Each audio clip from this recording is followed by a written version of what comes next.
I have no idea how I'm going to start this video. It's just going to be a rant. Here I go. Now, if you're like me, you like video games. Oh boy, do I like video games. This is going to be a rant about not necessarily themselves, but certain people in the gaming community. They suck! Fanboys. Oh boy. Now, there's the different types of fanboys out there. You've got, of course, you got your Xbox, PlayStation, Nintendo, and even sometimes PC fanboys, which PC fanboys are a bit different, so we're not going to be focusing on them. But there's also the closeted fanboy, the upfront fanboy, the denial fanboy, yada yada yada. What do these mean? Hell if I know, I just made them up on the fly. Now excuse me, as I dive into this with all the pent-up rage that I've been having since I opened Twitter today. Fuck Twitter, man. Fuck!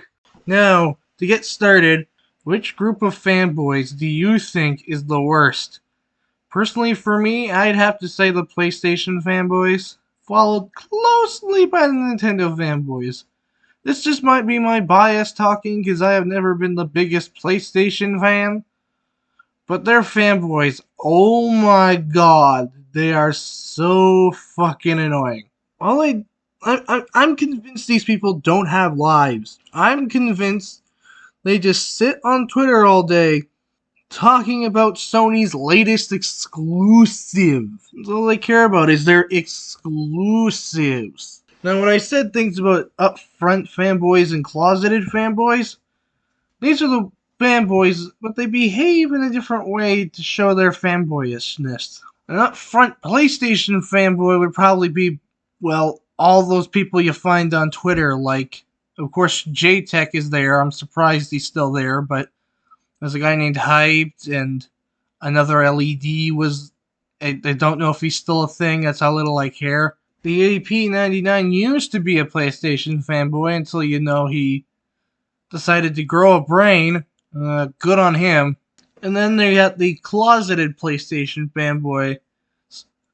Before I continue, a closeted fanboy would be like someone who tries to hide their fanboyness. An example of this would have to be, well, the one I can think of off the top of my head, Dreamcast guy. He doesn't say it, but oh boy, he's a PlayStation fanboy. The amount of times he's criticized other platforms for doing basically nothing or things that he thinks he doesn't like because of his PlayStation manifesto really shows he is a fanboy. For example, you remember what happened with the Austin Evans situation a while ago? Of course you do. He got doxxed. Why would you dox him? Because he didn't have the same opinion as you on a video game console. That's fucked up. And before I get flack for saying I'm an Xbox fanboy, I might be. I'm not gonna say I am, but I'm not gonna deny it. I have biases. According to you, I'm probably an Xbox fanboy. Well, I'm gonna be honest. I think both consoles right now are pretty mediocre. The Xbox Series X and S and the PlayStation 5 don't really have much to offer me. Like, not a lot.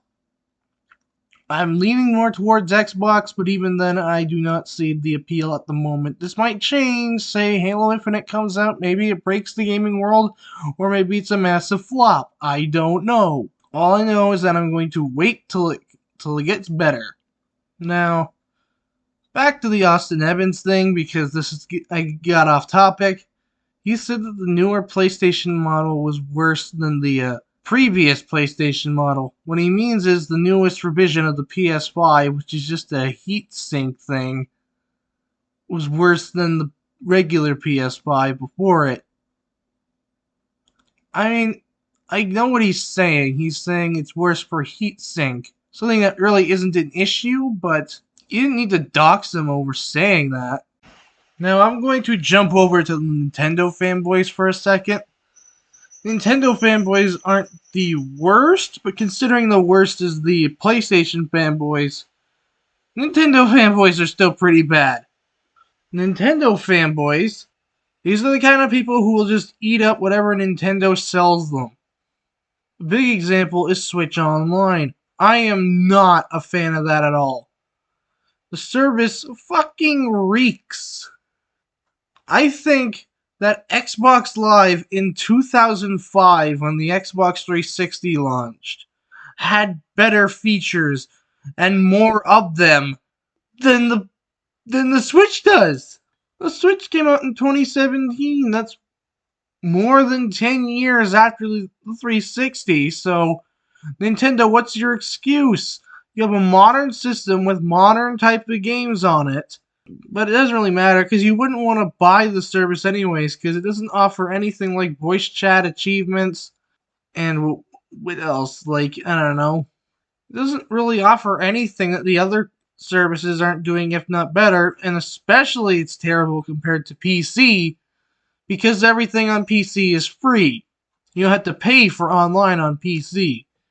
And the excuse for Nintendo saying, oh, it's only $20 a month is not a good excuse. But what really gets me is how they excuse Nintendo's business practices. Oh, Nintendo's in their legal right! Bro, Nintendo could literally cut a baby in half and you would defend it saying it's within their legal right. I doubt the Nintendo fan games on the internet were gonna damage anything at that point. Like, yeah, they shut down AM2R. Was it really hurting anything? No one was buying your Wii U anyways, not because of AM2. Fuck. Not because of AM2R, but because your marketing was shit and your console was shit. And the games were kind of mediocre. I've even had people tell me that the Wii U wasn't a failure. Like, come on, there's more amiibos sold than Wii U's. Amiibo. Those things those things are a waste of time. And that's coming from me, a guy who played Skylanders and is using Skylanders as background footage in his video. Don't you see a problem with that? Me, a person who invested a lot in the Toys to Life market, saying that the only survivor isn't worth it? Like, Nintendo shouldn't really, like, ugh. And don't get me started on Nintendo's old YouTube policies. Those were terrible. Lucky for me, I started making videos around the time Nintendo started to roll back on those rules. So I was able to make that cringy Waluigi video with Waluigi footage. But oh boy, how are people this childish? They're plastic boxes. They're plastic boxes! All they do is play video games. That's it. You're buying it because you want to play your video games. But this leads into another tangent. Exclusive games aren't the real sellers. Like, let's be real here. Let's bring up the sales figures. Most people who buy PlayStation 4s back in whenever were doing it for games like COD, Madden, FIFA, Minecraft, Fortnite, stuff like that. The popular crap.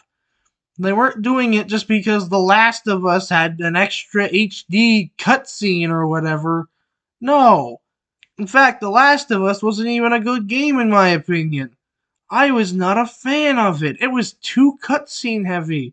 It felt more like just a dumb movie that you occasionally have to press a button. Most modern PlayStation games try to hide the fact that they're not games by sprinkling in a little bit of gameplay in there, but still really being these cinematic cutscenes with interactive elements. It's one of the reasons I went with Xbox. They have the kind of games I want to play. Before you ask, why don't you just buy a PC? I don't know. I like the Xbox brand and I want to support it, so I'm buying the console. Top of that, I'm going to play games like Halo and Gears and a few other things. And with the big Bethesda buyout, I know I'm going to be playing games like Starfield. Because I'm pretty sure there was a rumor saying that it was going to be a PlayStation timed exclusive before Microsoft bought Bethesda. the similar way to how Deathloop is going right now. But still, I was already a big fan of Bethesda or ZeniMax games before the Microsoft buyout. Fallout 4 was pretty mediocre, but I love 3 in New Vegas.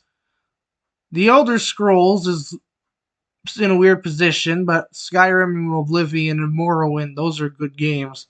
id Software is like one of the kings of first person shooters with Doom and Wolfenstein and Quake under their belts. Plus, another reason I bought an Xbox, of course, my friends are all there. That is a big driver for when young people buy game consoles. It's like, where do my friends play? I want to play with my friends. If you don't think that influences console purchases, just shut up, because it does. Another thing would be the features it offers. Does it offer a Blu-ray player, backwards compatibility, special streaming services that are like for gaming on a budget, like Game Pass? Not PlayStation Now. Fuck PlayStation Now. That's like abandonware at this point. Now, I have some criticisms for Game Pass myself. Game Pass on PC needs some improvement. You know, it's like some of the games don't even have proper PC features. Game Pass on Xbox, I'm not really a subscriber because I like to have my physical collection, but I understand it's a pretty good deal for gaming on a budget. And now all the Bethesda games are on there, which is a big plus for me. But yeah, this video is getting long enough, so I'm going to end it here. Good day.